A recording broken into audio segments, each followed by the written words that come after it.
hold block, and press forward, duck, back, up, and forward, because we're exploring the cute and cuddly world of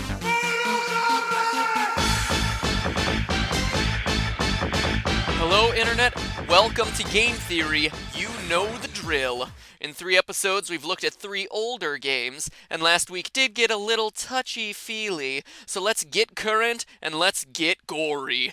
To celebrate the recent release of MK9, we're looking at some of the many painful ways to die in the Mortal Kombat universe. First, let's start with a classic, the human hand-heart extraction. Kano's move from the original Mortal Kombat isn't just a memorable gaming scene, it's a staple movie moment, most famously from the Temple of Doom, and yes, to answer the question before it's even asked, ripping out still beating hearts does have its place in history with the Aztecs, the people of the sun. Between the 14th and 16th centuries, before the Spaniards arrived in Mexico, the Aztecs were a thriving culture with a rich religious life in Mesoamerica. They believed, as told in their Legend of the Five Sons, that all the gods had sacrificed themselves so that man could live. To them, a continual sacrifice sustained the universe, with the most common form being the extraction of the heart, which they believed to possess a fragment of the sun's heat. By extracting the heart, this fragment was freed and returned to the sun. One of the 2 principal deities of the Aztec religion was Huitzilopochtli,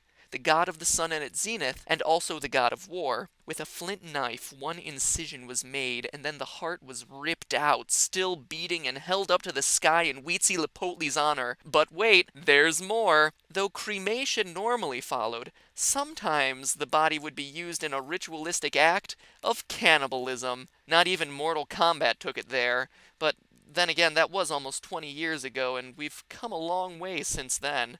Speaking of removing organs, let's talk about a human's largest one, the skin. In the newest 9th installment of the series, Shiva has a nifty little fatality where she rips the skin clean off her opponent's body in 2 pieces. However, in this case, truth is stranger than fiction. Not only is peeling the skin away from muscle possible, but the Aztecs, yes, them again, could do Shiva one better by pulling it off in 1 clean sheet. After their careful extraction of the heart, some sacrificial victims would also have their flesh ripped off as a sacrifice to the god Jipe Totec, who was said to have given his own flesh so that humanity could have food. Statues depicting Jipe look like a brainstorming session for Silence of the Lambs, complete with a fleshy mask and pair of arms hanging at his side. To honor him, Aztec priests would wear the freshly cut skin garments for 20 days beginning on the spring equinox. Removing it at the end of this period symbolized a renewal of the seasons, much like a snake losing its skin. Now, Shiva may not wear much, but even she didn't go this far.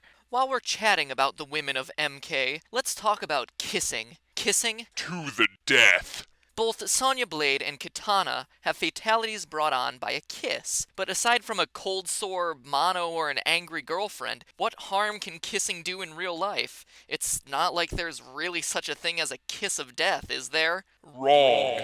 The kiss of death actually refers to the bite of the reduvid bug, or kissing bug, of Mexico and South America, which sucks blood out of a human's lips when he's asleep. After feeding, the bug poops, pardon my language, leaving behind fecal matter contaminated with the parasite Trypanosoma cruzi, which causes Chagas disease, a disease affecting all vital organs that is linked to some 50,000 deaths a year. Some symptoms: swelling and vomiting.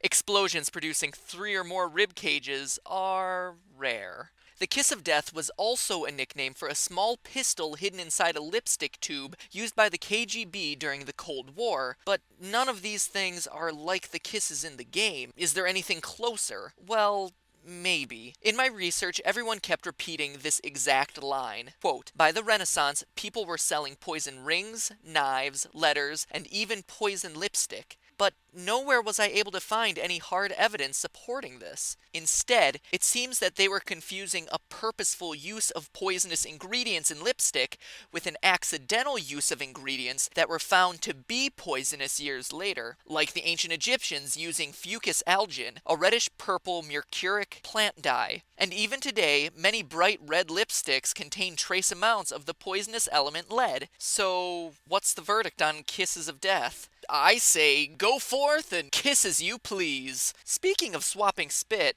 what type of reptile is reptile? Are there any human-sized acid-spitting lizards that we should be careful of? Well, there are thought to be only two poisonous lizards, the Gila monster and the Mexican bearded lizard, but both inject their toxins through biting, not spitting, so that rules them out. But that's not the end of the story. Komodo dragons, the largest living species of lizard, have a buildup of septic bacteria in their mouths because of their diet of dead animals. So even though they don't spit to burn off people's faces, they could if they wanted to.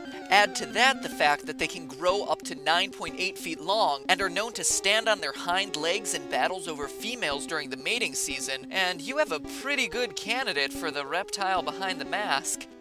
Let's Finish this. by looking at one of the two guys that made this series famous, Sub-Zero. When it comes to gameplay, freezing people and shattering their bodies into 1,000 pieces is his modus operandi. But could a Sub-Zero ninja really do this in real life? The answer is a resounding Yes. Since our bodies are 50 to 65% water, dropping our core temperature enough would practically make us into human popsicles. So let's Turn down the heat. see what happens. At 86 degrees Fahrenheit, your body enters a state called metabolic icebox. You'll look dead, and you won't move, but you'll still be alive. That is until 68 degrees, when your heart finally stops. But to be cold enough to actually break off a body part, you would have to get the body down to 28 degrees Fahrenheit, literally freezing your balls off. Considering that liquid nitrogen is around negative 321 degrees Fahrenheit, this doesn't seem so implausible after all. In fact, Sub-Zero isn't the only one making a living off of shattering human ice sculptures. Promessa Organic, a company in Sweden, specializes in eco-friendly burials, where a body is frozen, submerged in liquid nitrogen, then reduced to a powder using sound waves. And that's anything but toasty. And now it's time for my final thought. I'll keep it brief. We've seen a lot of horrendous ways to die today, so what's the take-home message? What have we really learned? Only this. Stay away from Aztecs, cause they're crazy. That's really all I got. But hey, it's just a theory. A game theory. Thanks for watching. I'll make a shoehorn out of your shin. I'll make a